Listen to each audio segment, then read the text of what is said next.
രാഷ്ട്രീയ കേന്ദ്രങ്ങൾ ഒന്നടങ്കം 5 സംസ്ഥാനങ്ങളിലെ നിയമസഭാ തെരഞ്ഞെടുപ്പ് പ്രചാരണത്തിന്റെയും അതോടൊപ്പം തന്നെ ഫലം എന്ത് എന്നതിന്റെയും ഒക്കെ കാത്തിരിപ്പിലും തിരക്കിലുമായിരുന്നു. പ്രത്യേകിച്ച് കേരളവും തമിഴ്നാടും പശ്ചിമ ബംഗാളും അസമും പുതുച്ചേരിയും അടക്കം ജനവിധി എഴുതുന്ന ഒരു പശ്ചാത്തലമുണ്ട്. ഇനിയിപ്പോൾ പശ്ചിമ ബംഗാളിലെ 2ാം ഘട്ട വോട്ടെടുപ്പ് നടക്കേണ്ടതുണ്ട്. അതിനിടയിലായിരുന്നു ദേശീയ രാഷ്ട്രീയത്തിൽ വലിയ പൊട്ടിത്തെറികൾക്ക് കൂടി വഴിയൊരുക്കിക്കൊണ്ട് ആം ആദ്മി പാർട്ടിയെ വെട്ടിലാക്കിക്കൊണ്ട് കടുത്ത രാഷ്ട്രീയ പ്രതിസന്ധിയിൽ AAPയെ തള്ളിവിട്ടുകൊണ്ട് രാജ്യസഭാ എംപിമാർ കൂട്ടത്തോടെ BJPയിൽ ചേർന്നത്. കൂറുമാറ്റ നിരോധന നിയമം പ്രയോഗിക്കാൻ പോലും സാധിക്കാത്ത തരത്തിലുള്ള എംപിമാരുടെ കൊഴിഞ്ഞുപോക്ക് ഇപ്പോൾ AAPക്കകത്ത് വലിയ പ്രതിസന്ധിയാണ് സൃഷ്ടിച്ചിട്ടുള്ളത്. പ്രത്യേകിച്ച് അടുത്ത വർഷം ആദ്യം നടക്കാൻ പോകുന്ന പഞ്ചാബ് നിയമസഭാ തെരഞ്ഞെടുപ്പുണ്ട്. AAPയെ സംബന്ധിച്ചിടത്തോളം ഇപ്പോൾ രാജ്യത്ത് അധികാരത്തിലിരിക്കുന്ന ഒരു സംസ്ഥാനമാണ്. അവിടെയാണ് മന്ത്രിമാർ ഉൾപ്പെടെ ഇനിയും പാർട്ടി വിട്ടേക്കുമെന്ന സൂചനകൾ വരുന്നത്. അങ്ങനെ മന്ത്രിമാരെ അടക്കം BJPയിലേക്ക് എത്തിക്കുവാനുള്ള നീക്കം ഒരു ഭാഗത്ത് നടക്കുമ്പോൾ മന്ത്രിസഭയെ നിലനിർത്താൻ, സർക്കാരിനെ നിലനിർത്താൻ, ഒപ്പം MLAമാരെ പിടിച്ചു നിർത്താനുള്ള അശ്രാന്ത പരിശ്രമത്തിൽ ആണ് AAP. അതിന്റെ വിശദാംശങ്ങളുമായി പൊളിറ്റിക്കൽ ഡെസ്കിൽ നിന്ന് TG സജിത്താണ് ചേരുന്നത്. സജിത്ത്, എങ്ങനെയും പഞ്ചാബിലെ സർക്കാരിനെ നിലനിർത്തുക, MLAമാരെ പിടിച്ചു നിർത്തുക, അതിനുള്ള ശ്രമമാണ് ഇപ്പോൾ AAP തുടരുന്നത്. എന്തൊക്കെ കരുനീക്കങ്ങളാണ് BJPയുടെ ഭാഗത്ത് നിന്ന് നടക്കുന്നത്? AAP അതിനെ എങ്ങനെയാണ് പ്രതിരോധിക്കാൻ ശ്രമിക്കുന്നത്?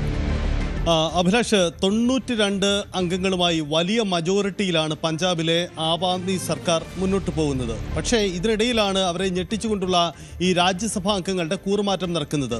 10-7 പേരും രാജ്യസഭയിൽ കൂറുമാറിയതിൽ 6 പേരും പഞ്ചാബിൽ നിന്നുള്ളതാണ്. അതായത് പഞ്ചാബ് രാഷ്ട്രീയത്തിലെ നേതാക്കൾക്കിടയിൽ സംഘടനാപരമായി വലിയ തരത്തിലുള്ള ഇടപെടൽ മാറ്റങ്ങൾ സംഭവിക്കാൻ പോകുന്നു എന്ന ഭയം ആം ആദ്മി പാർട്ടിക്കുണ്ട്. ഇതാണ് അവർ സർക്കാരിനെ പിടിച്ചു നിർത്താനുള്ള സാധ്യതകളിലേക്ക് പോകുന്നത്. 1 വർഷം മാത്രമാണ് ഇനി സർക്കാരിന് ബാക്കിയുള്ളത്. ഇതിനിടയിൽ സർക്കാരിനെ അട്ടിമറിക്കാനുള്ള ശ്രമങ്ങൾ ഉണ്ടായേക്കുമെന്ന ഭയം ആം ആദ്മി നേതൃത്വത്തിനുണ്ട്. ഇതിന് മുന്നിൽ കണ്ടുകൊണ്ടാണ് മുഖ്യമന്ത്രിയുടെ നേതൃത്വത്തിൽ തങ്ങൾക്കൊപ്പം MLAമാരുണ്ട് എന്ന അവകാശവാദവുമായി രാഷ്ട്രപതിയെ കാണാനുള്ള ശ്രമങ്ങൾ നടക്കുന്നത്. ഇത്ര വലിയ മജോറിറ്റിയുള്ള ഒരു സർക്കാർ എന്തിന് ഇത്തരമൊരു നീക്കം നടത്തുന്നു എന്നത് ഒരുപക്ഷേ രാഷ്ട്രീയ നിരീക്ഷകരെ തന്നെ അമ്പരപ്പിച്ചിട്ടുണ്ട്. പക്ഷേ തങ്ങൾ ആഭ്യന്തരമായി അത്തരമൊരു വെല്ലുവിളി നേരിടുന്നു എന്ന വിലയിരുത്തൽ ആം ആദ്മി പാർട്ടിക്കുണ്ട് എന്നതാണ് യാഥാർത്ഥ്യം. കാരണം ഈ 7 MPമാരുടെ ഇത്തരമൊരു നീക്കം അവർ പ്രതീക്ഷിച്ചതല്ല. രാഘവ് ചദ്ദ അടക്കമുള്ള ചിലർ നേതൃത്വവുമായി ഇടഞ്ഞു നിൽക്കുകയായിരുന്നു. നേരത്തെ തന്നെ അത്തരം വിമത നീക്കങ്ങൾ പ്രതീക്ഷിച്ചിരുന്നതുമാണ്.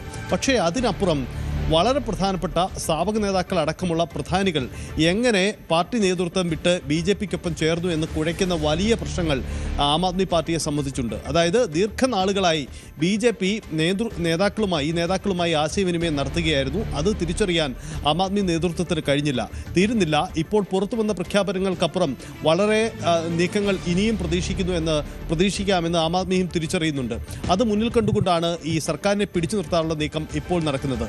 യഥാർത്ഥത്തിൽ BJP അവരെ സംബന്ധിച്ച് സംഘടനാപരമായും അല്ലാതെയും ഏറെ സ്വാധീനമില്ലാത്ത പഞ്ചാബിൽ പുതിയൊരു രാഷ്ട്രീയ നീക്കത്തിന് തുടക്കമിടുന്നുണ്ട്. ആ രാഷ്ട്രീയ നീക്കം വരുന്ന നിയമസഭാ തെരഞ്ഞെടുപ്പ് ലക്ഷ്യമിട്ടാണ് എന്നതാണ് പുറത്തു വന്ന വാർത്തകൾ. പക്ഷേ അതിനും അപ്പുറം നിലവിലുള്ള സർക്കാരിനെ തന്നെ അട്ടിമറിക്കുമോ എന്ന ഭയമാണ് ആം ആദ്മി പാർട്ടിക്കും മുന്നിലുള്ളത് എന്നതാണ് സാഹചര്യം. എന്തായാലും കടുത്ത ആഭ്യന്തര പ്രതിസന്ധിയിലൂടെയാണ് ആം ആദ്മി പാർട്ടി കടന്നു പോകുന്നത്. കാരണം അവർക്ക് ഡൽഹി നേരത്തെ തന്നെ നഷ്ടപ്പെട്ടു, പഞ്ചാബാണ് കൈവശമുള്ളത്. പക്ഷേ പഞ്ചാബിലും ഇത്തരമൊരു സ്ഥിതിവിശേഷം ഉണ്ടാകുന്നു എന്നതാണ് സാഹചര്യം.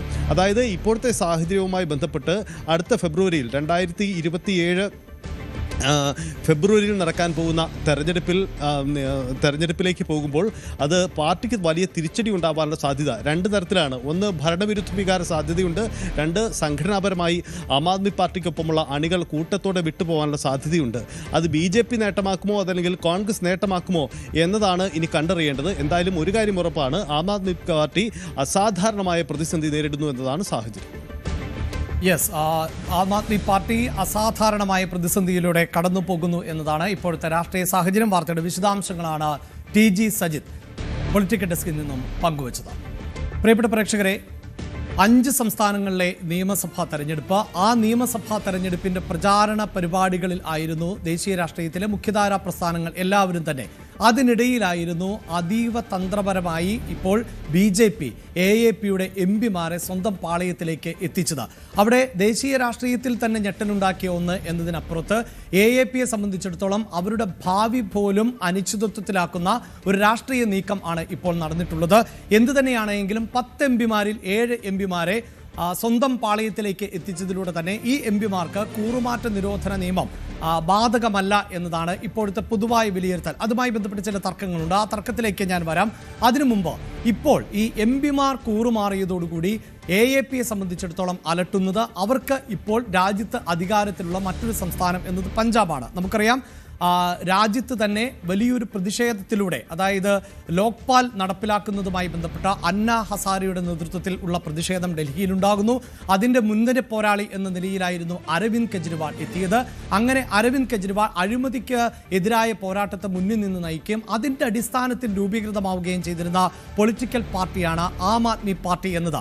എന്നാൽ പിന്നീട് ഇതേ ആം ആദ്മി പാർട്ടിയുടെ മുഖ്യമന്ത്രിയായിരുന്ന അരവിന്ദ് കെജ്രിവാൾ ജയിലിൽ അകപ്പെടുന്ന സാഹചര്യം ഉണ്ടാകുന്നു. അത് മദ്യനയവുമായി ബന്ധപ്പെട്ട ആരോപണങ്ങളാണ്, ഒപ്പം വിദ്യാഭ്യാസ നയവുമായി ബന്ധപ്പെട്ട ആരോപണങ്ങളാണ്. എന്നാൽ പിന്നീട് അദ്ദേഹം ജയിൽ മുക്തനാവുകയും, അതായത് അന്വേഷണ ഏജൻസികൾ പോലും കോടതിയുടെ ഭാഗത്ത് നിന്ന് വലിയ വിമർശനം നേരിടുകയും ചെയ്തു. കൃത്യമായി AAPക്ക് നേരെ അല്ലെങ്കിൽ അരവിന്ദ് കെജ്രിവാളിന് നേരെ ഉയർന്നു വന്ന ആരോപണങ്ങൾ തെളിയിക്കാൻ സാധിച്ചില്ല എന്നതായിരുന്നു ആ വിമർശനം. അതിനിടയിൽ ആയിരുന്നു BJPക്ക് അധികാരത്തിലേക്ക് തിരികെ എത്താൻ ഡൽഹിയിൽ സാധിച്ചത്. AAP പരാജയപ്പെടുന്ന സാഹചര്യം ഉണ്ടാകുന്നു. ആ സമയത്താണ് ഏറ്റവും പ്രധാനപ്പെട്ട ഒന്നായി പഞ്ചാബിലെ ഭരണം AAPയെ സംബന്ധിച്ചിടത്തോളം നിർണായകമാകുന്നത്. ആ ഭരണം ആണ് ഇപ്പോൾ പ്രതിസന്ധിയിലായിട്ടുള്ളത്. ഇനി സാങ്കേതികമായി പറഞ്ഞാൽ പഞ്ചാബിൽ ഏതാനും മാസങ്ങൾ മാത്രമേ ഈ സർക്കാരിനെ സംബന്ധിച്ചിടത്തോളം കാലാവധിയുള്ളൂ എങ്കിൽ പോലും അതിനു മുമ്പ് സർക്കാരിനെ താഴെയിറക്കുവാനുള്ള രാഷ്ട്രീയ കുതന്ത്രം ആണ് യഥാർത്ഥത്തിൽ BJP മെനഞ്ഞുകൊണ്ടിരിക്കുന്നത്. ആ കണക്കുകൾ എങ്ങനെ എന്നതാണ് നമ്മൾ പരിശോധിക്കാൻ പോകുന്നത്. പഞ്ചാബ് നിയമസഭയിലെ ആകെ സീറ്റുകളുടെ എണ്ണം പരിശോധിക്കുമ്പോൾ 117 സീറ്റുകൾ ആണ് ഉണ്ടായിരുന്നത്. പ്രത്യേക രാഷ്ട്രീയ സാഹചര്യത്തിൽ ആയിരുന്നു കഴിഞ്ഞ നിയമസഭാ തെരഞ്ഞെടുപ്പ് പഞ്ചാബിൽ നടന്നത്. ഒരു പക്ഷേ BJP അധികാരത്തിലേറിയതിനു ശേഷം, അതായത് നരേന്ദ്രമോദി അധികാരത്തിൽ ഏറിയതിനു ശേഷം നരേന്ദ്രമോദി മുന്നോട്ട് വെച്ച ഒരു പോളിസിയിൽ നിന്ന് പിന്മാറിയ ഏക സംഭവമേ ഉള്ളൂ. അത് കർഷക ബിൽ എന്നതായിരുന്നു, കർഷക ഭേദഗതി ബിൽ എന്നതായിരുന്നു. അത് പഞ്ചാബിലെയും ഹരിയാനയിലെയും കർഷകരുടെ വലിയ പ്രതിഷേധങ്ങളെ തുടർന്നായിരുന്നു ആ ബില്ലിൽ നിന്ന് കേന്ദ്ര സർക്കാരിന് പിന്നോട്ട് പോകേണ്ടതായി വന്നത്. ആ ബിൽ അവതരിപ്പിച്ചതോടുകൂടി പഞ്ചാബിൽ വലിയ തോതിൽ BJPക്ക് തിരിച്ചടി ഉണ്ടാകുന്ന രാഷ്ട്രീയ സാഹചര്യവും ഉണ്ടായി. അതിനെ കൂടി മുതലെടുത്തുകൊണ്ടായിരുന്നു AAP മുന്നോട്ട് പോയത്. അങ്ങനെയാണ് ഭഗവന്ത് മാൻ എന്ന ടെലിവിഷൻ താരം, ഒരു കൊമേഡിയൻ കൂടിയായിട്ടുള്ള ഭഗവന്ത് മാൻ അവിടെ മുഖ്യമന്ത്രിയാവുകയും ചെയ്തത്. അപ്പോഴാകട്ടെ 92 അംഗങ്ങളുടെ കൃത്യമായ മെജോറിറ്റി, അതായത് മൃഗീയമായ ഭൂരിപക്ഷം എന്ന് തന്നെ പറയാം. കാരണം 117 നിയമസഭാ സീറ്റുകളിൽ 92 സീറ്റുകളിലും AAP വിജയിച്ചു എന്ന് പറയുമ്പോൾ കൃത്യമായ മെജോറിറ്റിയാണ് അവിടെ ലഭിച്ചത് എന്നത് മാത്രവുമല്ല, BJPയെ സംബന്ധിച്ചിടത്തോളം കേവലം 2 അംഗങ്ങളിലേക്ക് ആ അംഗബലം ചുരുങ്ങിപ്പോയി എന്നതിൽ നിന്ന് തന്നെ എത്രത്തോളം ശക്തമായ ഒരു പ്രതിഷേധം, ജനവികാരമായിരുന്നു പഞ്ചാബിൽ കഴിഞ്ഞ നിയമസഭാ തെരഞ്ഞെടുപ്പിൽ ഉണ്ടായത് എന്നത് പ്രകടമാണ്. ഇവിടെയാണ് BJP ഇപ്പോൾ നടത്തുന്ന നീക്കങ്ങൾ പ്രധാനപ്പെട്ടതായി മാറുന്നത്. അതായത് നിലവിൽ ഈ നീക്കങ്ങൾക്ക് നേതൃത്വം നൽകിയവർ, അതായത് 2022 പഞ്ചാബിലെ നിയമസഭാ തെരഞ്ഞെടുപ്പിനെ നയിച്ചവർ തന്നെയായിരുന്നു എന്നതാണ് എടുത്തു പറയേണ്ടത്. ഇപ്പോൾ കൂറുമാറിയിട്ടുള്ള രാഘവ് ചന്ദയും സന്ദീപ് പാഠക്കും ആയിരുന്നു പഞ്ചാബിൽ കേന്ദ്രീകരിച്ചുകൊണ്ട് സ്ഥാനാർത്ഥികളെ നിർണയിച്ചത്, തെരഞ്ഞെടുപ്പ് തന്ത്രം മെനഞ്ഞത്, തെരഞ്ഞെടുപ്പ് പ്രചാരണ വിഷയങ്ങൾ നിശ്ചയിച്ചത്, ജനങ്ങളിലേക്ക് കൂടുതൽ ഇറങ്ങിച്ചെന്നത്. ഇവരുടെ തന്ത്രങ്ങൾ കൂടിയാണ് 2022 പഞ്ചാബിൽ അധികാരത്തിൽ ഏറുന്നതിന് AAPയെ സഹായിച്ചത് എന്നതാണ് ഏറ്റവും പ്രധാനപ്പെട്ടത്. കൂടുതൽ വാർത്തകൾക്ക് News 18 Keralam YouTube channel subscribe ചെയ്യുക.